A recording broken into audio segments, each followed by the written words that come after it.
ከጢሱም አንበጣዎች ወደ ምድር ወጡ የምድርንም ጊንጦች ስልጣን እንዳላቸው ስልጣን ተሰጣቸው የእግዚአብሔር ማህተም ከግንባራቸው ከሌለባቸው ሰዎች በቀር በምድር ያለውን ሳር ቢሆን ወይም ማናቸውንም የለመለመ ነገር ወይም ማናቸውንም ዛፍ እንዳይጎዱ ተባለላቸው 5 ወርም ሊያሰቃዩአቸው ተሰጣቸው እንጂ ሊገድሏቸው አይደለም እነርሱም የሚያሰቃዩት ስቃይ ጊንጥ ሰውን ነድፎ እንደሚያሰቃይ ነው በዚያም ወራት ሰዎች ሞትን ይፈልጋሉ አያገኙትም ሊሞቱም ይመኛሉ ሞትም ከነርሱ ይሸሻል የአንበጣዎችም መልክ ለጦርነት እንደተዘጋጀ ፈረሶች ናቸው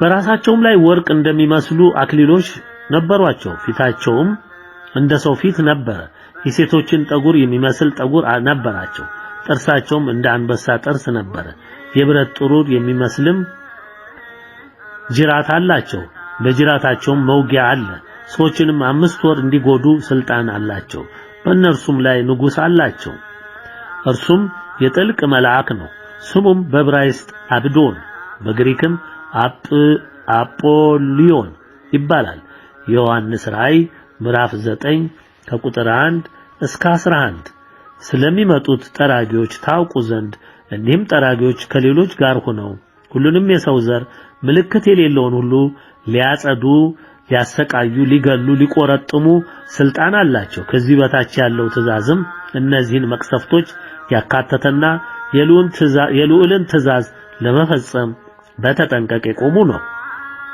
የሚጠበቀውም የዚህን መልእክት መውጣት ብቻ ነው የቅጣት ትእዛዝ በወጣባቸው ሁሉ ላይ ትእዛዙን ተከትለው ላፈጻጸሙ በምድሪቱ ላይ የሚዘምቱ ኃይሎች ናቸው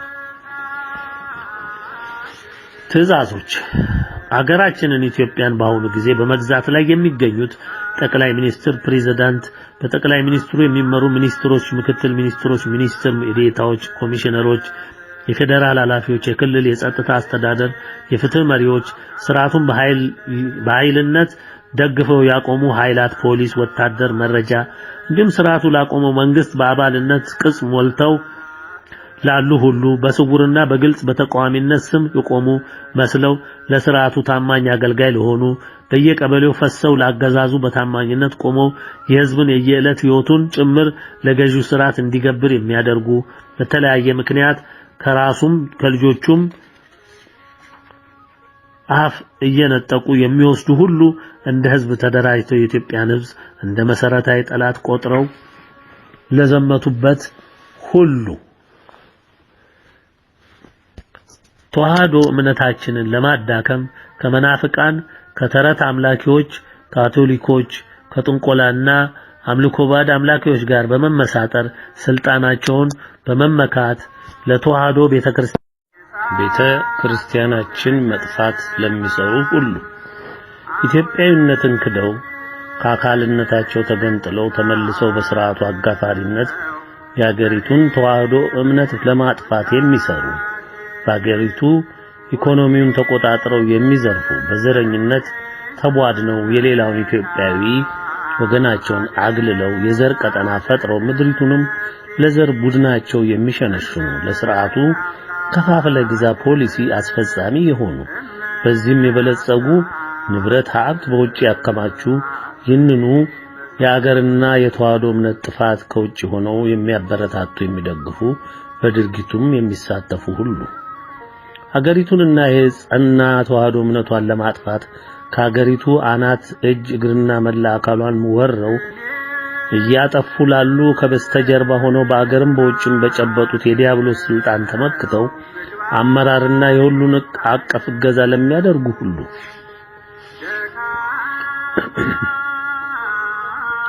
በማዘዙ በመወሰኑ ላሉት ከዋናው መሪ ጀምሮ እስከ ስር ድረስ ከዚህ የሚከተለው ቅጣት በሉል ፈቃድና ትእዛዝ በኔ በባሪያው በኩል ተፈጻሚ ይሆን ዘንድ ታዟል። ሞት ረፍት ነው። ለሀገሪቱ 20 ዓመታትን ሙሉ ለሞቷ ስትደክሙ ኖራችኋል። ስለሆነ ሞት አይሰጣችሁም። ሞትን ትለምናላችሁ አይሰጣችሁም። ትፈልጉታላችሁ አታገኙትም። ይቀርባችኋል።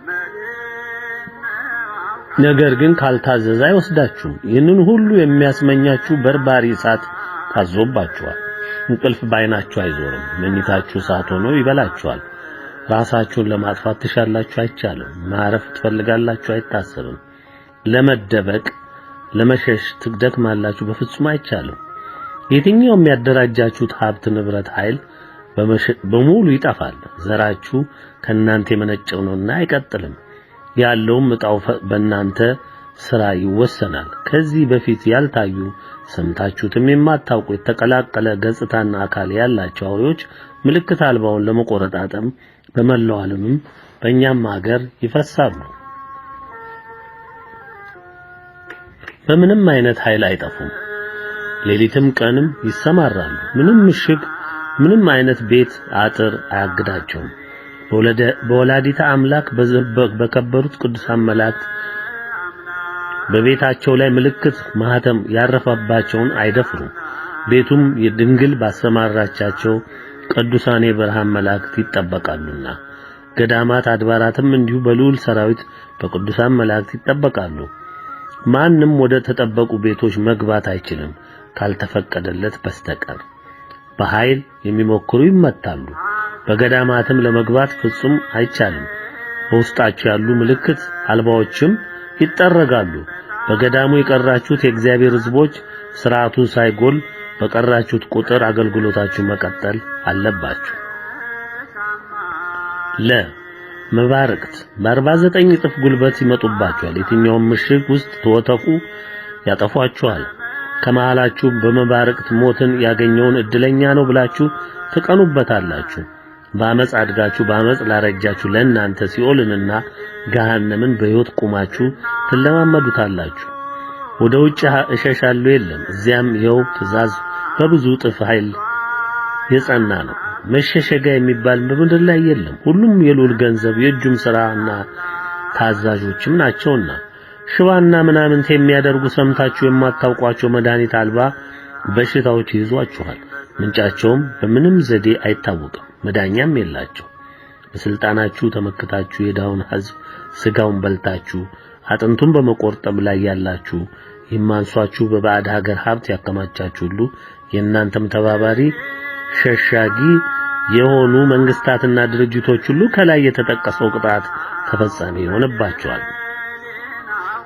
አመሩሃ ለዓለም ሕዝብ የታዘዘው በመልእክቶች 1 2 3 የተጠቀሰው ቅጣት በአገራችንም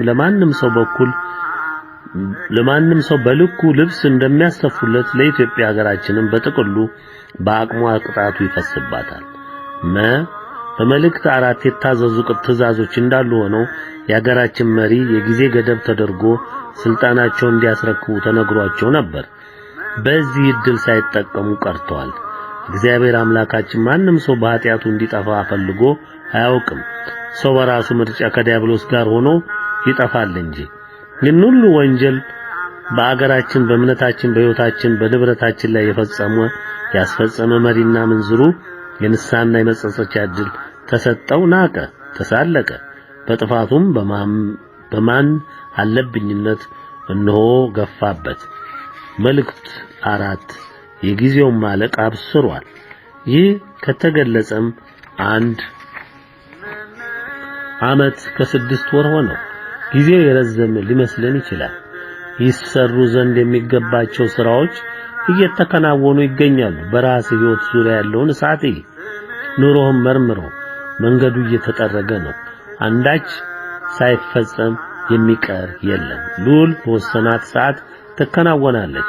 መሪዎቻችንም ትዕቢታቸው የወለደላቸውን ብርቱ ቅጣት በዚህ መልእክት መታዘዙን ከላይ ባሉት ርዕሶች መስፈራቸውን ተረጋግጧልና ይወቁት። መልእክት 4ን በትክክል ሊረዱት ያልቻሉ ቅን ወገኖች እንዳሉ ሁሉ አንዳንዶች የመልእክቱን አንዳንድ አካል ባልተባለ ባዕድ ቃል የመልእክቱን አቅጣጫ ሊያስቱ ሞክረዋል። ለነዚህ የሚታዘዘው ቅጣት ታዞላቸዋል፣ በየግላቸው ያገኙታል። መልእክት 4 የሚያሳየን ገጽታ ሙሴ ከእስራኤላውያን ነፃ የማውጣት ስራውን ሲያከናውን በፈርዖንና በመሰሎቹ የታየውን ሁኔታ የሚመሳሰል መልክ ይታይበታል። ፈርዖን የእስራኤልን ሕዝብ እንዲለቅ ሙሴ ሲጠይቀው መልሱ የትዕቢት የንቀት ነበር።